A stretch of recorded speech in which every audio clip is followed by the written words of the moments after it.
অনেক সুন্দর একটা গল্প ভালো লাগলে চ্যানেলটি সাবস্ক্রাইব করুন প্লিজ। বিশেষ সংবাদ, গত মধ্যরাতে বান্দরবানের সীমান্তবর্তী সাঙ্গু নদীর অদূরে গহীনারণ্যে বিজেপি ও যৌথ বাহিনীর সুপরিকল্পিত 2.5 ঘণ্টাব্যাপী এক অতি স্পর্শকাতর যৌথ অভিযান সম্পন্ন হয়েছে। সীমান্তে সক্রিয় আন্তর্জাতিক অস্ত্র মাদক পাচারকারী চক্রের আস্তানা সম্পূর্ণ ধ্বংস করা হলেও দুই পক্ষের মধ্যবর্তী তীব্র গোলাগুলিতে 4 জন সেনা সদস্য গুরুতর আহত হয়েছেন এবং ঘটনাস্থলে শহীদ হয়েছেন 2 জন কীর্তি কর্মকর্তা। সদ্য বোঝা অখিপল্লব তড়িৎ বেগে উন্মোচিত হলো। বক্ষপিঞ্জরে সশস্ত্র অবাধ্য অস্ত্রের উন্মাদ দৌড়ঝাঁপ শুরু হয়েছে ইতিমধ্যেই। প্রচণ্ড কম্পনে মৃগী রোগীর ন্যায় ঝাঁকুনি দিচ্ছে সর্বাঙ্গ। আপাতত ওর সমগ্র দুনিয়া স্থবির হয়েছে এক নিদারুণ আশঙ্কার বিন্দুতে। সংবাদের প্রতিটি শব্দ পাশের কক্ষের উচ্চস্বরে বাজতে থাকা টেলিভিশন হতে ভেসে আসছিল স্পষ্ট হয়ে। কিন্তু ভয়ের তোরে অসীম আতঙ্কে শেষ পর্যন্ত কান দুটো স্তব্ধ হয়ে এলো। ঘোষিত সেই 2 জন শহীদ কর্মকর্তার নাম আর কায়রা শ্রবণগোচর হলো না। যার নামে যে কন্দনরত অবস্থিত কখন যে হঠাৎ নিদ্রায় তলিয়েছিল তার খেয়াল নেই। বিছানার অপর প্রান্তে মেধা আর তুজা তখনও বেঘরে ঘুমিয়েছে। কায়রার কণ্ঠ ফুঁড়ে বের হয়ে আসা অস্ফুট ফুঁপিয়ে কান্নার রুদ্ধ আওয়াজে আচমকা ঘুম ভেঙে গেল দুজনের। মেধা ধরপড় করে উঠে বসে তুজাকে ঠেলে তুলল। কায়রার রক্তাভ ভয়ার্ত চোখ দুটি আর কাঁপতে থাকা শরীর দেখে ব্যাকুল কণ্ঠে শুধালো, কি হয়েছে কায়রা? তুই এভাবে কাঁপছিস কেন? কাঁদছিস কেন রে? কায়রা কথা বলতে পারল না। বুকের ভেতরটা দুমড়ে মুচড়ে নিঃশ্বাসটা অবধি আটকে আসছে ওর। কোনো মতে তোতলে রুদ্ধশ্বাসে আকুতি জানালো, সংবাদটা চালা প্লিজ, সংবাদটা দে, টিভিতে অন কর। কিংকর্তব্য বিমোহ তুজা মেধা একে অপরের সঙ্গে দৃষ্টি বিনিময় করলো। মাত্রই ঘুম ভাঙা ক্লান্ত মস্তিষ্কে কায়রারের অসংলগ্ন আচরণ বুঝে ওঠার আগেই কায়রা তীব্র হাহাকারে চিৎকার করে উঠল, তোরা টিভিটা অন করবি কি কিনা? কক্ষের মাঝে ওর চিৎকার ছাড়তে দরজা সশব্দে করাঘাত করলো কেউ। তুজা তড়িৎপদে এগিয়ে গিয়ে দুয়ার উন্মুক্ত করতে সামনে দেখা মিলল নিহার আর রুসাফের। ঘোর দুশ্চিন্তাগ্রস্ত অপ্রস্তুত মুখশ্রীর। নিহার ভেতরে এক পা বাড়িয়ে অতি সংক্ষেপে বলল, কায়রাকে তাড়াতাড়ি ফ্রেশ হয়ে নিতে বল। রিসোর্টের নিচে কয়েকজন মিলিটারি অফিসার এসেছেন ওকে নিতে। কথাটা কর্ণকুহরে পৌঁছাতেই কায়রার মাথার ওপর প্রকাণ্ড আকাশটা ভেঙে পড়ল। হৃদযন্ত্রের ক্রিয়া ক্ষণকালের তরে স্তব্ধ হতো যেন। হাত পা সম্পূর্ণ হিম হয়ে আসছে। চোখ বুঝলে কেবল দুর্জয়ের সেই শেষ বার্তাটি মনে পড়ছে, be strong my majesty. Kiara কোনো কথা বলল না। আত্মভোলা মানবের মতো সোজা ওয়াশরুমে গিয়ে মুখ দুটো পানির ঝাপটা দিল। মুক্তামোছা কিংবা পরনের চাদরখানা সামলানোর ন্যূনতম হুঁশটুকু আর রইল না কায়রার। অসার নিশ্চল দুটি পায়ে ভর দিয়ে ও কেবল ধীর কদমে নিচে নেমে এলো। মেধা তুজা সাহায্যের জন্য এগিয়ে আসলেও সরাসরি ওদের প্রত্যাখ্যান করলো কায়রা।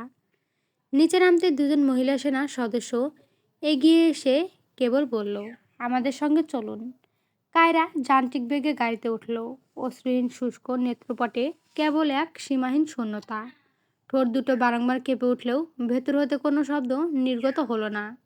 একবারের জন্য শুধালো না কোথায় নিয়ে যাওয়া হচ্ছে ওকে। কাঙ্ক্ষিত মানুষটি বেঁচে আছে তো, নাকি ওই 2 জন শহীদ কর্মকর্তার তালিকায় যুক্ত হয়ে গেছে মেজরের নামখানি। হৃদয়ের অসীম আতঙ্ক যেন কণ্ঠনালী সম্পূর্ণ রুদ্ধ করে দিয়েছে। ভেতরটা ফেটে যাচ্ছে, অথচ বাকশক্তি বিলুপ্ত হয়েছে সম্পূর্ণরূপে। পেছনের অন্য একটি জিপে দুশ্চিন্তাগ্রস্ত মুখশ্রী নিয়ে ওদের অনুসরণ করছে ওদের বন্ধুমহল। কাঙ্ক্ষিত গন্তব্যে পৌঁছাতেই স্থির হলো গাড়িটা। চূড়ান্ত ভারাক্রান্ত এক প্রাঙ্গণে পা রাখতেই নিঃশ্বাস বন্ধ হওয়ার জোগাড় কায়রার। কিঞ্চিত দূরত্বে নিহত সেনা সদস্যের পরিবারের করুণ আহাজারি প্রাঙ্গণকে গুমটবদ্ধ করেছে দ্বিগুণ। লাল সবুজ পতাকায় মোড়ানো 2টি কফিন দৃষ্টিগোচর হতেই কায়রার অক্ষিপট ঝাপসা হয়ে এলো। অসার পা দুটো আর এক পাও সামনে এগোতে চাইল না। চারপাশের এত চেনা অচেনা মুখের ভিড়ে ওর চঞ্চল নয়ন দুটি কেবল একটি অবয়বকে হন্যে হয়ে খুঁজছিল। কোথায় সেই সদা শৃঙ্খলিত কঠোর মেজাজধারী পুরুষটি? তার প্রকাণ্ড বুকটায় মুখ লুকিয়ে একটু নিশ্চিত হওয়ার তো তীব্র আকুলতা ওর। অসীম আতঙ্কে পা দুটো অবশ্যই এলে কায়রা ধপ করে ঘাসের ওপর বসে পড়তে চাইল। ঠিক সেই মুহূর্তে সুদীয় 2টি বলিয়ান বাহু আঁকড়ে ধরল ওকে। শূন্যে বিলীন হতে যাওয়া কায়রা ধমকে দাঁড়িয়ে আকুল নয়নে ঘাড় ঘুরিয়ে পিছনে তাকিয়ে সম্মুখে দাঁড়িয়ে স্বয়ং মেজর দুর্জয় হাসান। পরিহিত কমব্যাট ইউনিফর্মে ধূলিমলিন ও ক্ষতের আলামত স্পষ্ট হলেও ওর কৃষ্ণচক্ষুতে পরম মায়া প্রচ্ছন্ন দায়িত্ববোধ। কায়রা স্তব্ধ হয়ে রইল কয়েক মুহূর্ত। এ কি কেবলই বিভ্রম, নাকি ঘোর বাস্তব? দুর্জয় আলতো করে কায়রাকে সোজা করে দাঁড় করালো। আলতো স্পর্শে ওর অশ্রুসিক্ত গাল দুটো মুছে দিয়ে নিচু ভরাট কণ্ঠে শুধালো, হোয়াট হ্যাপেন্ড? এই পাগলি, কাঁদছো কেন? দুর্জয়ের বুকে দুই হাত রেখে ফুপিয়ে কেঁদে উঠল কায়রা। ব্যাকুল তোতর কণ্ঠে অস্ফুট বলল, আমি আমি ভেবেছিলাম আপনি আপনি আমাকে একা রেখে। কায়রার কান্না বিজড়িত বাক্যের রীতি টানতে দিল না দুর্জয়। নিজের প্রশস্ত বক্ষপিঞ্জরে ওকে নিবিড়ভাবে আঁকড়ে বলল, অস্তিত্বের রন্ধে রন্ধে যে জড়িয়ে আছে, তাকে ছেড়ে যাওয়ার সাধ্য কই আমার? দুর্জয়ের বুকে মুখ লুকিয়ে ফুপিয়ে কেঁদে উঠল কায়রা। অজর ধারায় ঝরতে থাকা কান্নায় ভিজে যেতে লাগলো দুর্জয়ের ধুলিমলিন কমব্যাট পোশাক। অস্ফুট কণ্ঠে বারংবার মেয়েটা আওড়িয়ে চলেছে, আপনাকে বড্ড ভালোবাসি মেজর, বড্ড ভালোবাসি। প্লিজ কখনো আমাকে একা রেখে যাওয়ার কথা ভাববেন না, প্রমিস করুন। দুর্জয় কায়রার ব্যাকুল ভালোবাসার তোরে আচ্ছন্ন হলো। চিরচেনা অভ্যাসে কায়রার হিজাবের উপর থেকে স্নিগ্ধ ললাট ঠোঁট ছুঁয়ে দিল ও। ক্ষণকাল নিস্তব্ধতা বিদ্যমান হতেই কায়রা আঁচল দিয়ে চোখ মুছে তড়িৎ গতিতে মুখ তুলল। উদ্বিগ্ন নয়নে দুর্জয়ের সর্বাঙ্গে ক্ষতের দাগ হাতড়ে শুধালো, কোথায় কোথায় আঘাত লেগেছে আপনার? ডান হাতের ওই রক্তের দাগটা কিসের মেজর? সত্যি করে বলুন তো, বেশি পেইন হচ্ছে? দুর্জয় মৃদু হাসে কায়রার ব্যাকুল হাত দুটো নিজের মুঠোয় পুরে নিল। It's just a minor scratch Kiara, বুলেটের স্পিনটা লেগেছিল সামান্য, ফার্স্ট এইড নেওয়া শেষ, অন দ্য ফিল্ড এগুলো সোলজারদের খুব নর্মাল বিষয়, সো প্যানিক করো না। ঠিক সেই মুহূর্তে পেছনে এসে পৌঁছালো কায়রার চিন্তিত বন্ধুমহল। দুর্জয়কে সুরক্ষিত ও অক্ষত দেখে ওদের উৎকণ্ঠিত চেহারায় স্বস্তির নিঃশ্বাস নামলো।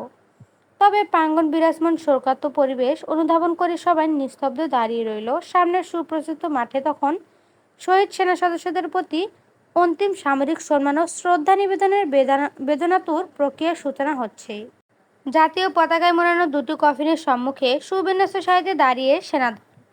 বিউগলের করুণ ও বুকচেরা সুর বাতাসের হিমেল পাহাড়ে ছড়িয়ে পড়তে পুরো চত্বরে বড্ড হৃদয় বিদায়ক আবহ সৃষ্টি হলো। দুর্জয় কায়রাকে স্নেহের বেষ্টনীতে পাশে রেখে সামরিক পোশাকে সোজা হয়ে দাঁড়ালো। ডান হাতটি কপালে তুলে শহীদ সহযোদ্ধাদের উদ্দেশ্যে শেষবারের মতো স্যালুট ঠুকে শ্রদ্ধা জানালো।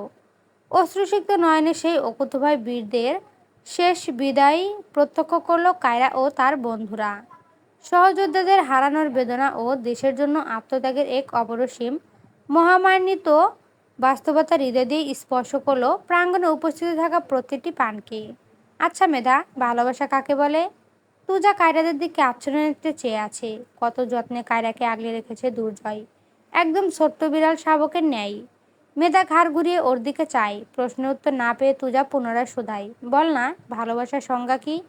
মেধা কোনোরূপ ভনিতা ছাড়াই হৃদয়ে চলমান কথাগুলো উগরে দিল, যখন কেউ তোকে সমস্ত সময় আশেপাশের মানুষের তোয়াক্কা না করে আগলে রাখবে, তোর মতামতের সর্বোচ্চ মূল্য দেবে, প্রায়োরিটি লিস্টে তোর নাম টপে রাখবে, তখন তার প্রতি তোর যে স্বর্গীয় অনুভূতি সৃষ্টি হবে, তাকেই ভালোবাসা বলে।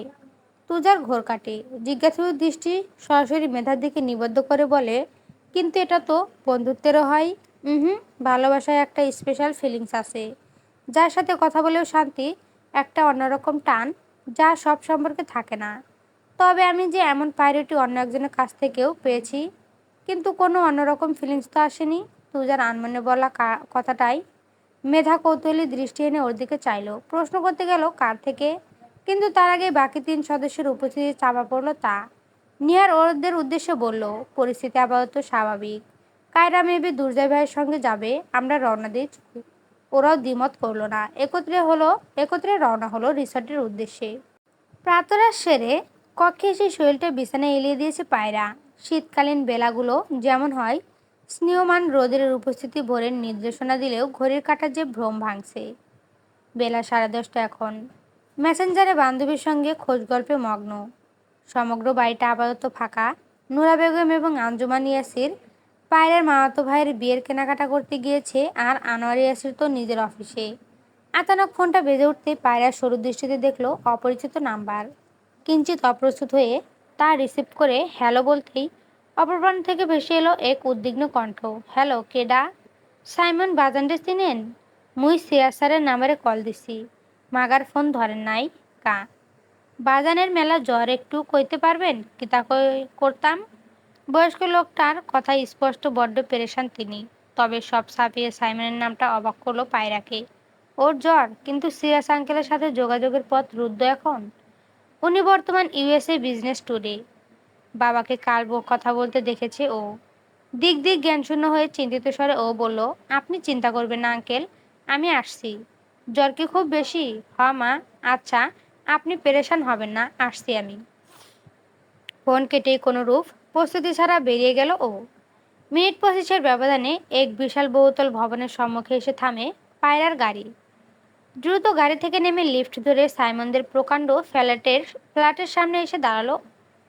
দরজায় পরপর কয়েকবার কলিং বেল বাজতেই ভিটেমাটির পুরনো বৃদ্ধ কেয়ারটেকার চাচা এসে দুয়ার উন্মুক্ত করলেন। পায়রাকে দেখে তিনি যেন কুলে পানি পেলেন। মা, আইছেন আপনি? বাজান তো ঘরের ভিতরে নিতর হইয়া পড়ে আছে। কত ডাইকাও সারা শব্দ পাইলাম না, সারও নাইকা। পায়রা আর এক মুহূর্ত কালক্ষেপণ না করে জিজ্ঞেস করলো, আঙ্কেল, ডুপ্লিকেট চাবি দিয়ে লক খুলেছিলেন? আনার সাহেব ডুপ্লিকেট চাবি দিয়ে দরজার লক আগেই খুলে রেখেছিলেন। পায়রা সোজা ভেতরের ড্রয়িং রুমে প্রবেশ করতেই থমকে গেল। ভারী মখমলের পর্দার দরুন সমগ্র ফ্ল্যাট জুড়ে নিকষ আধার আর ভ্যাপসা নিস্তব্ধতার সাম্রাজ্যে। পায়রা দ্রুত হেঁটে গিয়ে ড্রয়িং রুমের পর্দাগুলো একটানে সরিয়ে দিল। অমনি ঘরে ছড়িয়ে পড়ল প্রভাতের স্নিগ্ধ রোদ। ঘর পেরিয়ে ভেতরের মূল শোবার ঘরের দিকে এগোতেই পায়রার কানে ভেসে এলো তীব্র জ্বরের ঘোরে কাঁপতে থাকা সাইমনের অতি মৃদু কাতরানি। আর্তনাদের উৎস লক্ষ্য করে ঘরের ভেতর প্রবেশ করতেই পায়রার বুকটা ধক করে উঠল। বিছানার ওপর উপর হয়ে শুয়ে আছে ব্যারিস্টার সাইমন রহমান। পরনে কালচে ট্রাউজার আর অফ হোয়াইট রঙের টি শার্ট। গায়ে থাকা পাতলা কম্বলটা একপাশে সরে গিয়ে মেঝের ওপর গড়াচ্ছে। প্রখর জ্বরের তীব্রতায় সুগঠিত শরীরটা কুণ্ডলি পাকিয়ে রয়েছে ওর। শুষ্ক ফ্যাকাশে ঠোঁট দুটি তিরতিরিয়ে কাঁপছে। পায়রা তড়িঘড়ি এগিয়ে গিয়ে বিছানার কোণে বসলো। পাশে অবহেলায় পড়ে থাকা ব্ল্যাঙ্কেট টেনে সাইমনের গায়ে ভালো করে জড়িয়ে দিল। অতঃপর দ্বিধা ঝেড়ে ফেলে কোমল হাতটি সাইমনের তপ্ত কপালে ছোঁয়াতেই চমকে উঠল পায়রা। যেন আগুনের উত্তপ্ত কোনো শলাকা স্পর্শ করলো ও। হাতের তালুতে এক নিমেষেই জ্বলে উঠল সাইমনের গায়ের আছে। পায়রা উদ্বিগ্ন ভরে দরজার দিকে চেঁচিয়ে ডাকলো, আঙ্কেল, ও আঙ্কেল, শুনছেন? কেয়ারটেকার আনার পাটোয়ারি তড়িৎ দরজার কাছে এসে দাঁড়াতেই পায়রা অতি দ্রুত ও ব্যাকুল কণ্ঠে বলল, আঙ্কেল, আপনি জলদি নিচের ফার্মেসি থেকে প্যারাসিটামল আর একটা থার্মোমিটার নিয়ে আসুন তো। আর যাওয়ার আগে আমাকে একটা পাত্রে ঠান্ডা জল আর পাতলা সুতি তোয়ালে এনে দিন তাড়াতাড়ি। আনার সাহেব এক দৌড়ে নিচে চলে গেলেন এবং মিনিট দুয়েকের মধ্যেই বাটিতে জল এবং কাপড় এনে পায়রার হাতে দিলেন। পায়রা আর সময় নষ্ট না করে তোয়ালেটিতে পানিতে ভিজিয়ে নিংড়ে নিল। অত্যন্ত যত্ন ও মমতায় সাইমনের কপালে জলপট্টি দিতে শুরু করলো ও। প্রখর তাপে বারংবার টয়লেটটি শুকিয়ে উঠলেও পায়রা ধৈর্য ধরে অবিরত সেবা চালিয়ে গেল। ঘণ্টাখানেকের আপ্রাণ প্রচেষ্টার পর প্রখর জ্বরের বেগটা কিছুটা শিথিল হলো সাইমনের। কপালে শীতল তোয়ালের স্পর্শে আচ্ছন্ন ভাবটা কাটতেই ধীরগতিতে দুটি রক্তাভ অক্ষিপল্লব উন্মোচিত করল ও।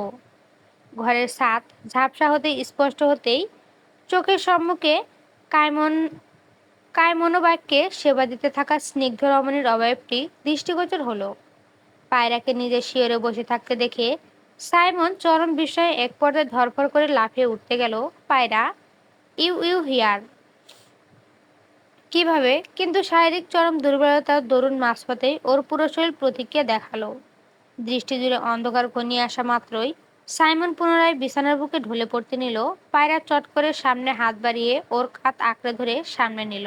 সাইমনের গায়ের প্রখর উত্তাপ আর অতল চোখের চাওয়া পাওয়ার বক্ষপিঞ্জরে এক অজানা কম্পনের সৃষ্টি করলো। সাইমন কপালে হাত দিয়ে দুর্বল কণ্ঠে অস্ফুট বলল, আপনি এখানে কি করছেন পায়রা? How did you know? পায়রা নিজেকে সামলে গম্ভীর হওয়ার আপ্রাণ চেষ্টা করলো। সাইমনকে বালিশে হেলান দিয়ে বসিয়ে দিয়ে অত্যন্ত রাশভারী স্বরে বলল, বেশি কথা বলবেন না মিস্টার সাইমন। আপনার কেয়ারটেকার আমাকে ফোন দিয়েছিলেন। খুব সম্ভবত আপনি আমার সাথে শেষবার কলে কথা বলেছিলেন, তাই কন্ট্যাক্ট লিস্টে আমার নামটা উপরে পেয়েছেন। তাই উনি কল করেছেন। আর ভালোই হয়েছে যে এসেছি। এভাবে কেউ গা ভাসিয়ে অসুস্থ হয়ে থাকে? সাইমন নিজের দুর্বল কণ্ঠে বলল, অযথা কষ্ট করতে গেলেন কেন? একা একা তো বেশ কেটে যাচ্ছিলেন। I was managing. সাইমনের এমন আত্মভোলা ও অবহেলাময় উত্তরে পায়রার মেজাজ গরম হয় খানিকটা। ও চট করে টেবিল থেকে ওষুধের প্যাকেট তুলে সাইমনের সামনে ধরে তীক্ষ্ণ গলায় বলল, হ্যাঁ, খুব ম্যানেজ করছিলেন। কপালে 100 ডিগ্রির উপরে জ্বর আর আপনি হাত কেটে না খেয়ে বিছানায় কাতরাচ্ছেন। চুপচাপ ওষুধটা খান তো, জ্ঞান দিতে হবে না। সাইমন দৃষ্টি মেলে চাই। দুদিন আগেই না মেয়েটাও ওর সাথে কথায় কথায় ঝগড়া করছিল, অথচ আজ একেবারে পেশাদার সেবিকার মতো যত্ন করছে। মন্দ লাগছে না, আবার ভালো না। ফ্ল্যাটটা সম্পূর্ণ ফাঁকা। সিরাজ সাহেব থাকলেও ব্যাপারটা নিয়ে এতটা মাথা ঘামাতেন না সাইমন। কিন্তু একা ফ্ল্যাটে একজন প্রাপ্তবয়স্ক মেয়ের সঙ্গে থাকাটা কিছুতেই মেনে নিতে পারল না ও। অবশ্য কারণ একটাই, পার্শ্ববর্তী ফ্ল্যাটগুলোতে মানুষজন ঠাসা। বাজে কথা ধরতে সময় লাগবে না, তাতে করে মেয়েটা সাহায্য করতে এসে ঝঞ্ঝাটে ফাঁসবে। সাইমন সোজা হয়ে বসে দাঁতে দাঁত চেপে নিজের সমস্ত দুর্বলতা জোর করে চেপে রাখার ব্যর্থ চেষ্টা করলো। অতঃপর অত্যন্ত শুষ্ক গম্ভীর কণ্ঠে বলল, ধন্যবাদ পায়রা, কিন্তু আপনার আর এখানে থাকার দরকার নেই। আপনি আবার যেতে পারেন। পায়রা ভ্রু কুঁচকে বিস্ময়াবিষ্টিত নেত্রে ওর দিকে তাকালো। যে মানুষটি একটু আগেই জ্বরের ঘরে কাতরাচ্ছিল, তার মুখে এমন হঠাৎ অনুভৃপেত শীতলতা দেখে মেজাজটা খিচে গেল ওর। সশব্দে পানির গ্লাসটা টেবিলে রেখে বেশ ঝাঁজের সঙ্গে বলল, মানে, হঠাৎ তাড়িয়ে দিচ্ছেন কেন? আপনার কি মাথাটা সম্পূর্ণ খারাপ হয়ে গেছে নাকি?